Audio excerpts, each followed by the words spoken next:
Justificación y regeneración. Por Charles Latter. Capítulo 14. Un cambio de ámbitos. De la ley a la gracia. Porque el pecado no tendrá dominio sobre ustedes, pues no están bajo la ley sino bajo la gracia. Romanos 6:14. Pues mediante la ley yo morí a la ley, a fin de vivir para Dios. Con Cristo he sido crucificado, y ya no soy yo el que vive, sino que Cristo vive en mí, y la vida que ahora vivo en la carne, la vivo por la fe en el Hijo de Dios, el cual me amó y se entregó a sí mismo por mí. Gálatas 2:19 y 20. Hemos visto en los capítulos precedentes que la regeneración es descrita en la Biblia en términos de un cambio de ámbitos, de la carne al espíritu, de la tierra al cielo, y de esclavitud del pecado a la esclavitud de la justicia. Pero la Biblia habla de otro cambio de reino o de ámbito, de estar bajo la ley a estar bajo la gracia. Puesto que este cambio de ámbito abarca la justificación y la regeneración, es vital que ciertos aspectos sean considerados en cualquier discusión de estos dos grandes milagros. En los versículos citados anteriormente, Pablo nos dice que los cristianos no están bajo la ley y que han muerto para la ley. En otros pasajes nos dice que los cristianos han quedado libres de la ley y ya no están atados, Romanos 7:6, a la ley, sino que han sido liberados por Cristo del yugo de esclavitud de la ley, Gálatas 5:1. La relación del inconverso con Dios es bajo la ley. Este no es el caso para el cristiano. Él mora en un estado de gloriosa libertad, Gálatas 5:1 y 13. ¿Qué quiere decir que los cristianos están bajo la gracia? ¿Y qué significa que no están bajo la ley y muertos para la ley? Quiere decir que ya no está mal que los cristianos roben, cometan adulterio o continúen en el pecado. La respuesta de Pablo es un rotundo, en ninguna manera. Romanos 6:14 y 15. Entonces, ¿qué implica exactamente la libertad de la ley? Habiendo considerado la naturaleza y las características de la justificación y la regeneración, ahora estamos en posición de dar varias respuestas a esta pregunta. Las respuestas son maravillosas y amplias en sus implicaciones. La maldición. ¿En qué sentido son los cristianos libres de la ley? La primera respuesta a esta pregunta es que los cristianos son libres de la maldición de la ley. Todos los inconversos viven bajo una maldición, porque todos los que dependen de las obras de la ley están bajo maldición, pues escrito está, maldito todo aquel que no permaneciere en todas las cosas escritas en el libro de la ley, para hacerlas, Gálatas 3:10. No importa lo bien que parecen ir las cosas en esta vida, el inconverso vive continuamente bajo la maldición de Dios. Aunque sus hijos estén bien de salud, el jardín esté prosperando, y sus flores sean bellísimas, la ira de Dios permanece en él siempre, Juan 3:36. Un día oirá las horribles palabras, apartaos de mí, malditos, al fuego eterno preparado para el diablo y sus ángeles, Mateo 25:41. El cristiano, por otro lado, ha sido redimido de la maldición de la ley. Cristo nos redimió de la maldición de la ley, hecho por nosotros maldición, porque está escrito, maldito todo el que es colgado en un madero, Gálatas 3:13. Gloria a Dios. Si eres cristiano, ya no estás bajo la maldición. No hay ni el más mínimo pedacito de maldición permaneciendo en ti, porque no hay condenación para los que están en Cristo Jesús, Romanos 8:1. Además, la maldición nunca más caerá sobre ti, porque tus pecados han desaparecido para siempre, Hebreos 8:12. Libre de la ley, oh, qué feliz condición, Jesús ha sangrado, y en él hay remisión. Por la ley maldito y por la caída dañado, redimido por siempre, su gracia nos ha salvado. De una vez por todas, oh, pecador recíbelo, de una vez por todas, oh, hermano créelo, aférrate a la cruz y tu carga menguará, Cristo nos ha redimido, por siempre será. Philip P. Bliss. Bendición y favor. No solo los cristianos son liberados de la ley, son libres de la aplastante carga de tener que guardar la ley como un medio para obtener la justicia y la vida. Como vimos en capítulos anteriores, la ley extiende la promesa de vida y bendición a los que establecen su propia justicia cumpliéndola, Gálatas 3:12, Lucas 10:25 al 28, Filipenses 3:9 y Romanos 10:5. Haz esto y vivirás es el principio de la ley. Bajo la ley, los hombres se agotan y fallan miserablemente, tratando de merecer el favor de Dios y así recibir una A al fin del curso. Para el cristiano, todo es diferente.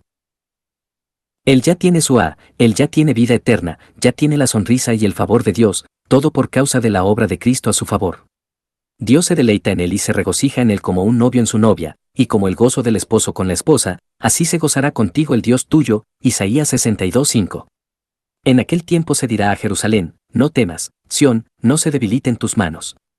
Jehová está en medio de ti, poderoso, él salvará, se gozará sobre ti con alegría, callará de amor, se regocijará sobre ti con cánticos, Sofonías 3:16 y 17. Sabiendo que todavía somos pecaminosos e indignos del deleite de Dios, tenemos dificultad en creer que Él puede realmente sentirse así por nosotros. Pero es así.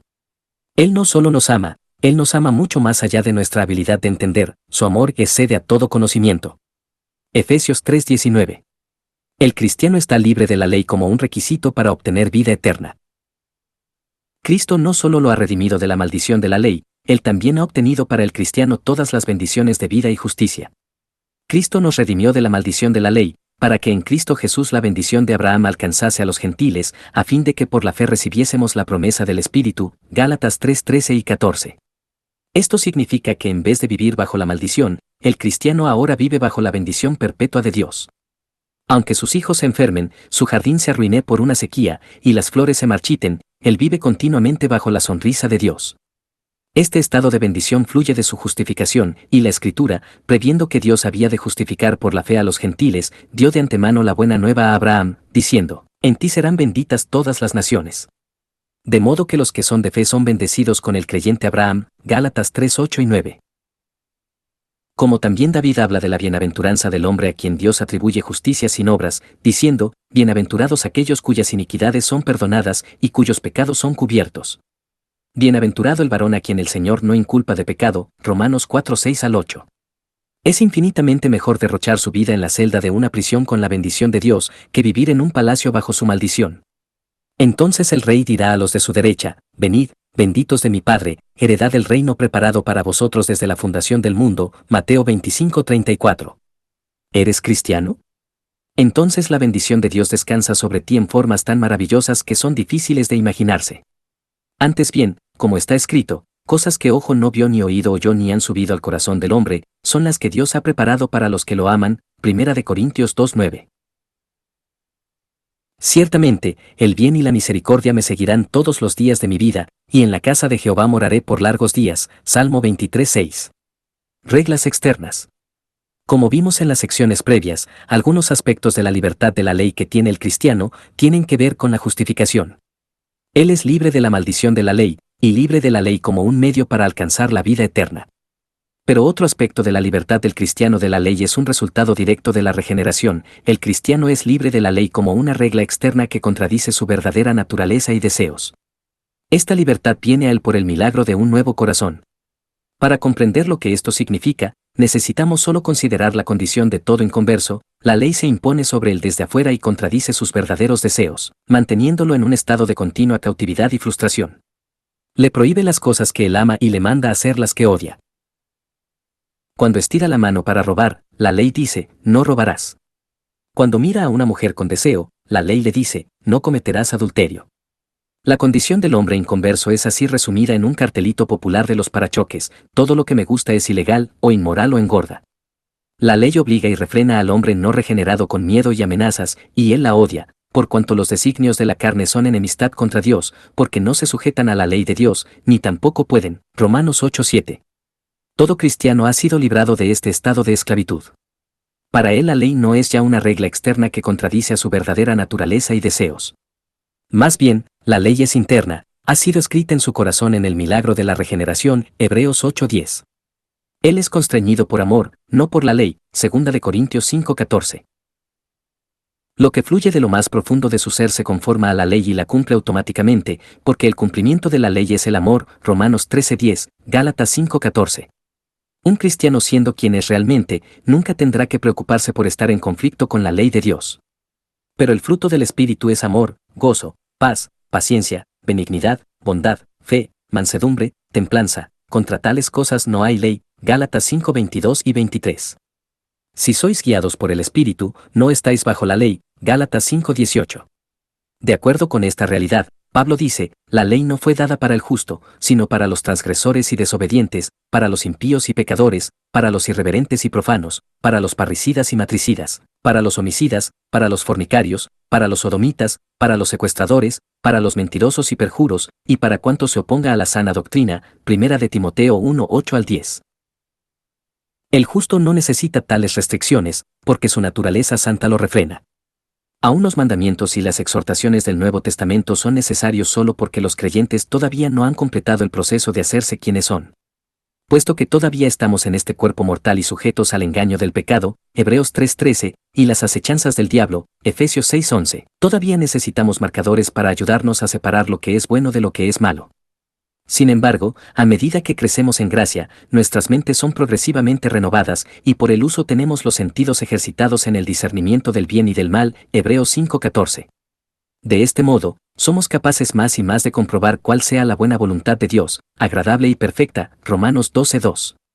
El cristiano no está bajo la ley, él está, usando la terminología exacta de Pablo, dentro de la ley de Cristo, 1 Corintios 9:21, en griego, en nomos Christo. Si todos los hombres fueran cristianos, no habría necesidad de tener llaves para las puertas o letreros en los negocios prohibiendo robar. Y este estado de cosas se convertirá en una realidad en el cielo, donde todos experimentarán absoluta libertad de hacer lo que quieran. No habrá carteles en el cielo diciendo, no matarás o amarás al Señor tu Dios con todo tu corazón, porque no habrá necesidad de ellos. Oferta y demanda. Todos los cristianos han muerto a la ley. No están bajo ley, sino bajo gracia. Examinar el significado de estos términos más detalladamente nos llevaría más allá de los límites de este libro, pero tal vez un aspecto más de nuestra muerte a la ley debe ser mencionado. Los cristianos han muerto a la ley en que ya no viven en el ámbito de la exigencia sino en el reino de la provisión. Están bajo gracia, no ley, como un poder dominante, y viven en el reino donde la gracia reina, Romanos 5:21. En este reino nada depende finalmente del hombre, todo depende de Dios. Todo deseo del bien y todo acto de obediencia es obrado por la gracia de Dios en el creyente. Porque Dios es el que en vosotros produce así el querer como el hacer, por su buena voluntad, Filipenses 2:13. En el ámbito donde la gracia reina, Dios asume la responsabilidad de obrar en mí a pesar de mis debilidades y fallas hasta que sea perfectamente conforme a la imagen de Cristo. Aunque yo esté conmocionado por mis fallas como cristiano, Dios no lo está. Él ya conocía todos mis pecados y debilidades antes de haber puesto su amor sobre mí, y realmente controla y dirige mis fallas para mi propio bien, para exponer mis debilidades y librarme de ellas. Lucas 22, 31-32. En el nuevo pacto, Dios misericordiosamente determina purificarnos de todas nuestras impurezas y de todos nuestros ídolos, Ezequiel 36:25. Y nunca descansará o cederá hasta que la obra esté cumplida. Aleluya. Seguro en tu santificadora gracia, omnipotente para restaurar, llevado hacia adelante pecado y muerte detrás, amor y vida van delante permite que mi alma en esperanza abunde y alabe tu nombre cada vez más. A. L. Baring.